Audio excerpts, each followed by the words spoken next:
In this video, we'll go over what extroverted sensing is, also known as SE, how it compares to the other functions, some of the strengths and weaknesses of it, how to get over those strengths and weaknesses, and some superheroes that use extroverted sensing very well. What's up, legend? It's Sherman here from Geek Psychology, where I help geeks, gamers, and creatives to use personality type to live more fulfilling lives, full of meaning and purpose. Isn't that the best thing, when you're using your personality type and the strengths of it in a way that fulfills you, puts you in flow, continues you on your path of excellence and being a superhero in your own way, of course. Well, let's get right into what extroverted sensing is and some of the details of it. So extroverted sensing is a perceiving function. The perceiving functions are sensing and intuiting. And as you imagine, sensing is the one that is focused on gathering information, perceiving the world, like a lens that you see the world through the senses, right? What you can see, hear, touch, taste, smell, right? That's the realm of the sensing functions, and it's extroverted. So the orientation of it is in the outer world. So it's literally like what is around you, what can you engage with that is sensory, that is verifiable in nature. I call this the engaging adventurer. And this is that character, that part of your psyche that is just ready to like jump on the next moment and experience life to the fullest. Very hands-on, kinesthetic, likes to turn experiences up to 11, right? Just get really into the present moment. And with that comes this awesome ability of like merging with the environment, merging with the tools and the items around you, becoming the axe or becoming the ball on the tennis court or the car, and just kind of like extending your sense of self to that. It's super cool. And part of the reason why this is really cool is because you get to be present. If you are using extroverted sensing to the fullest, you get to like live life to the fullest. I am so not in the moment. I am not in my sensory realm. I just spent the last like 3 minutes walking around looking for my remote for the light after I was wearing a green cap, which does not work with the green backdrop. These are just things that I don't notice because I'm not in the sensory realm. But if you talk to an SP, they know like everything that's going on around them. It's this like kaleidoscope of sensory awe and wonder. It sounds so cool, right? Dr. Dario Nardi said, SE, extroverted sensing, is the cognitive function that is the most in touch with the physical world in the present moment. That is extroverted sensing, right? And it's not just mere glimpses of like the texture, but it's seeing a tree leaf and the whole tree and the bark and the sunlight coming through and the smells of the nature all at once. It's so amazing to think that somebody else can live in that world. As an intuitive myself, it's fascinating. So some of the strengths and advantages of extroverted sensing is that you get to activate this crisis response mode in a good way. Like you are ready to pounce on whatever comes your way. This was revealed in Dario Nardi's brain scans as well. It showed this tennis hop-like energy in the brain that's constantly sifting back and forth, waiting for some sensory stimulus and response to jump on. And with that comes, the engagement in sports that you see so often with SPs, even acting, cooking, and things like that. Even in something that's not so like high adrenaline, this could be like a salesperson, right? And the ability to perceive another person and just be present there with sensory acuity and noticing their breathing and their face tone shift and the texture change and just different aspects about their body language because of being so in tune and present in the moment, instead of in your head and imagining where things could be, being in downtime, wondering how you're feeling about different things. It's more engaged right in the now. And with that comes a lot of the ability to respond to whatever happens. Like if something needs attention, An extroverted sensor is able to just switch on immediately and take over and get things done in the most kind of effective way with what is around them, right? They're able to just MacGyver things together, not in imagining possibilities and wondering where things could go, which is something we'll talk about a little bit later with extroverted intuition, but it's like, well, this will work so that we can deal with the present emergency or the situation or whatever it is. And one other cool thing that comes with extroverted sensing is the joy of life, of being alive. All of the SPs that I talk to, especially ESPs, just like enjoy life as it unfolds. And it's just such a beautiful thing. But with that also comes weaknesses. Some of the pitfalls, the weaknesses of extroverted sensing is that you are so tied to the present moment and the environment that sometimes it's hard to distinguish where you are, how you exist, what your impact on the external world is because of that blending nature with it and the constant desire to turn up the experience and to live more. Often brings SPs to, overindulging or just not worrying about what is going to happen in the future, but giving themselves to the moment a little bit too much sometimes, until that threshold of like, my life is, completely out of whack right now, I don't know what to do, happens. Then it's like, well, things will be fine. Like, this is okay. I'm enjoying this. It's fine. And then, you get some physical problems and things like that that you haven't been paying attention to, as you've been seeking, the next sparkle, the next aspect of life, right? The next engaging moment. So in order to deal with that, you really need to lean into your auxiliary function, which is going to be introverted thinking or introverted feeling if you're an ESP.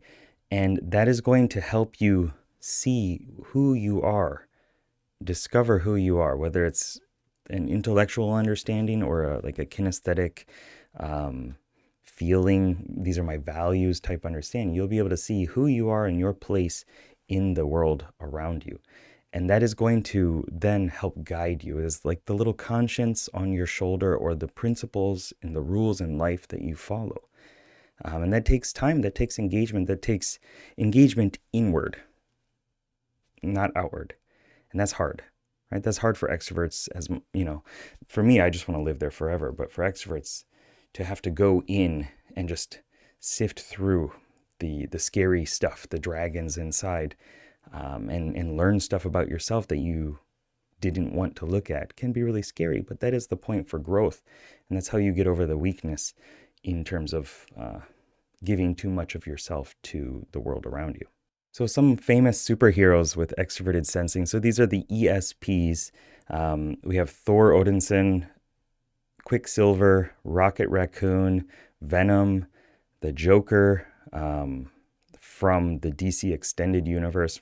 The Joker is usually portrayed as an ENTP. The Penguin, Drax, Kid Flash, Catwoman, Beast Boy, Carol Danvers, Captain Marvel, Peter Quill, Star-Lord, She-Hulk, Shazam, and Killmonger. So these are all characters that you can see have a presence and a tie to the moment and experiencing life as it is there, as it's coming, and just the ability to connect with what's happening now in a way that most people cannot.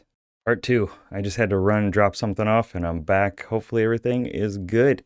So let's compare extroverted sensing with some of the other functions that it's commonly compared and contrasted to. So first of all, extroverted sensing and extroverted intuiting. I consider both of these to be vanguards. So vanguards are like the frontline scouts, and they're the offensive class in a lot of games like Overwatch, first person shooters and things like that. Quick hitting, quick action, moving around, dashing, blipping, and heavy DPS as well. So extroverted sensing, extroverted intuition are both extroverted perceiving functions. So they're taking in information from the outer world, and how they're doing that is in two different ways. Extroverted sensing, as I mentioned, is about using your senses, what you can actually physically, tangibly engage with. And extroverted intuiting is brainstorming by like bouncing ideas, springboarding off of different things. And it could be a sensory starting point, but then it quickly jumps to a speculative or ideas-based level. And one thing that happens a lot of times with personality type is somebody's like, oh, well, you work out, you play a sport, so you can't be an intuitive. And that's not how things work. Playing a sport is an emergent result of some other, circumstances and events and state and goals and desires and values and all these different things. So anybody can do this stuff. But what happens often for extroverted sensing, for an example here, why you see so many in sports and why you see so many like STPs in professional sports and Olympics and things like that, is because we have a talent in our dominant and our auxiliary functions.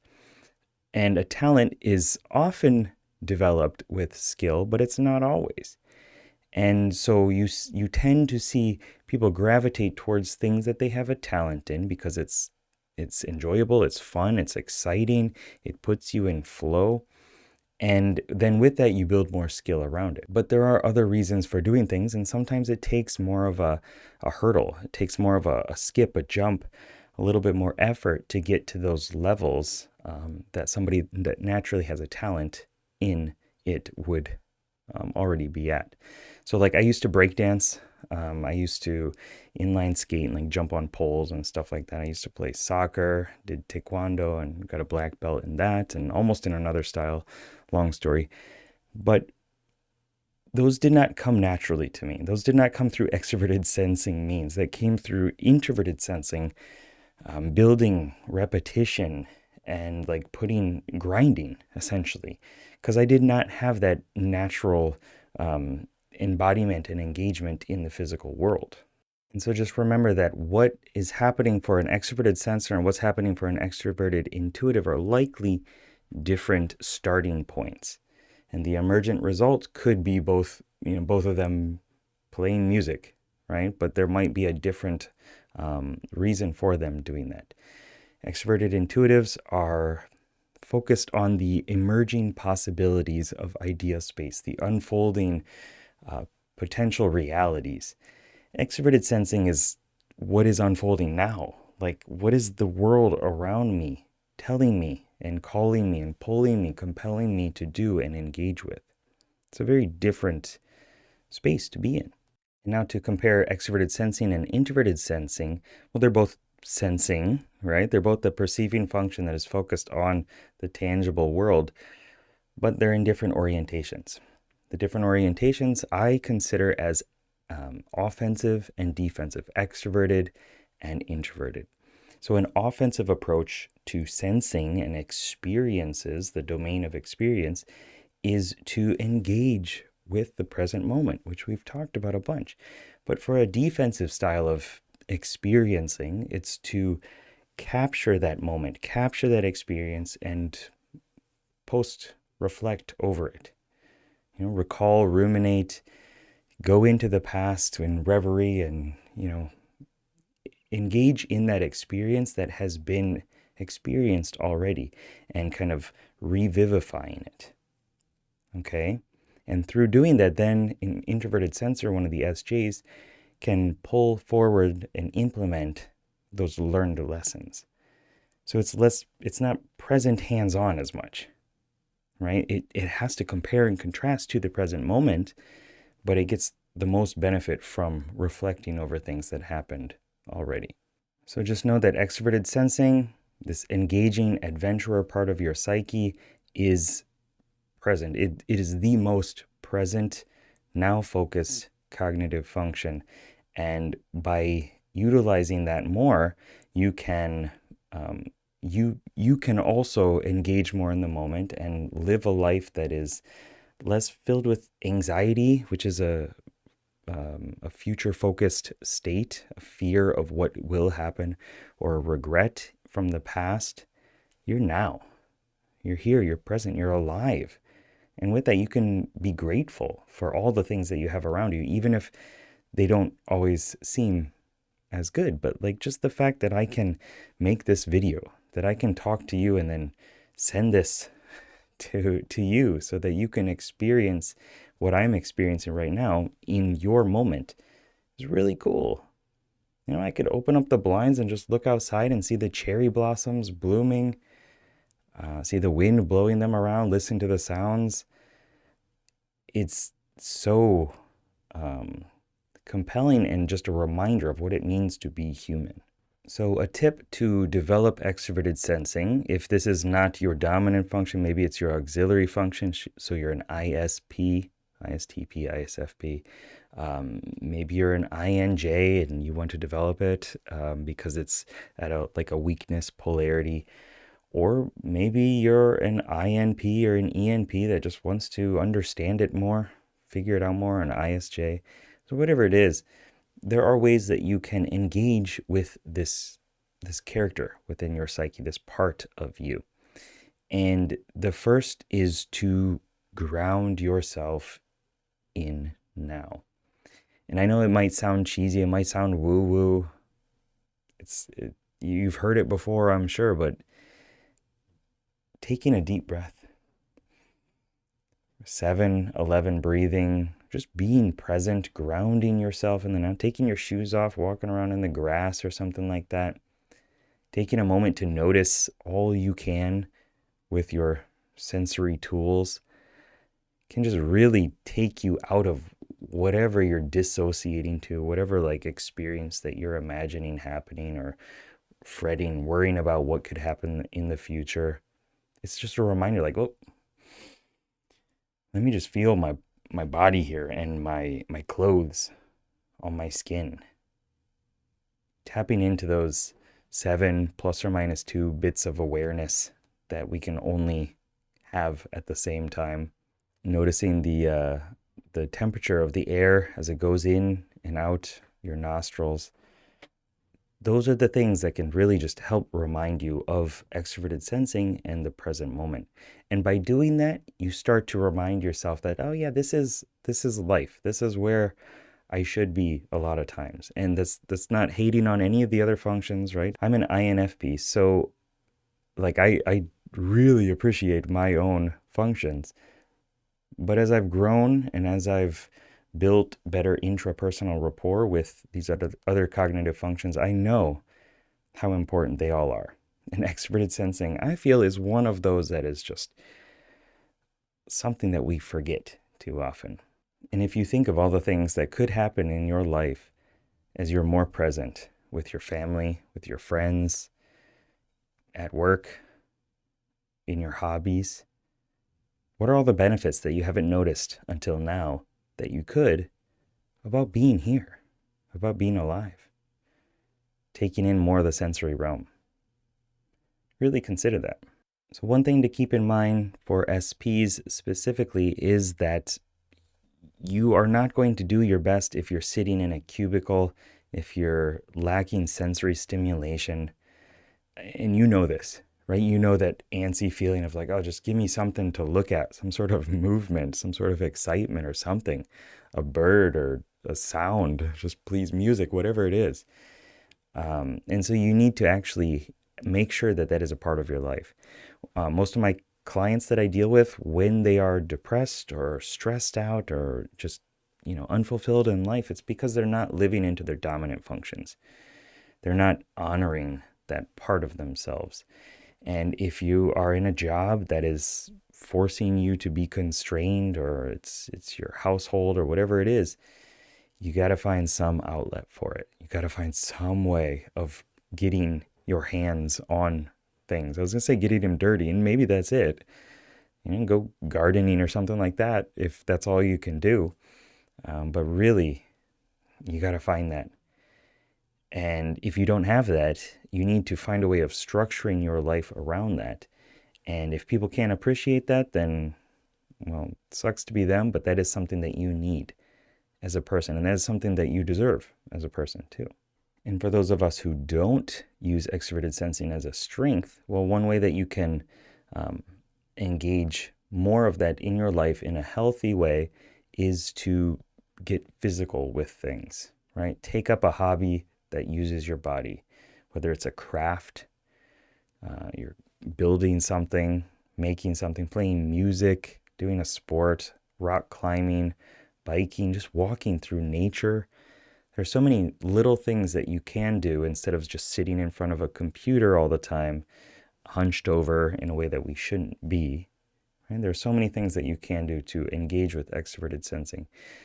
I would suggest not going the route of, you know, overstimulating yourself through different substances and stuff like that. You do what you want to do, but that's an artificial way of turning things up, especially because the extroverted perceiving functions are never necessarily going to be satisfied with having more of what they are, right? With all the functions, right? They want to do more of their skill set. You know, as an introverted feeler, I want to endlessly explore my identity. There's never a point where I'm like, okay, I'm good. You know, and extroverted sensing will be the same thing with experiences if it's not tethered and tempered with other cognitive functions and goals and desires. So remember, extroverted sensing is a perceiving function. It's extroverted, so it's in the outer world, and it is engaging in the sensory experiences. It's the experience domain. So anything that is related really to engaging your body with the environment, connecting to the moment, and embracing all that the senses can teach you about reality is going to be tied to extroverted sensing. And so remember, if you are an introvert, you're an ISP, you need to lean into your auxiliary functions and gain more skill around extroverted sensing specifically, so that you're not looping through what could happen, what could be, what is this other person saying about me or thinking about me, but getting real hands-on tangible feedback in the moment is the way to counteract all of, you know, negative thought spirals and things like that. It's just, well, let me get feedback from the real world about it. And if you want to use this knowledge of cognitive functions for a better purpose, don't just think about it, don't just philosophize about it, but actually engage with it. And one thing that you can do is you can join the Path of Heroes Academy, which we actually take this knowledge and we create parts of ourselves that embody these different cognitive functions, superhero parts that can help us problem solve and act as advisors for our life. And this is based off neuroscience. We bring in some hypnosis and neurolinguistic programming, as well as the Jungian cognitive functions and some other cool stuff too, story, character creation, to have characters that we can understand as parts of us that can advise us for different pathways, different options, different ways of interacting with the world around us. The way that we get out of all of our problems is by seeing things in a different way and broadening our perspectives and engaging with the world in a new way. Because if what you were doing now was going to work, then you would already be successful doing it. So sometimes it takes a little bit of a knock in the head to shake things loose. Let me know down below in the comments what helped you in this video and what you're looking forward to with bringing extroverted sensing into your life. Good luck, have fun. Peace.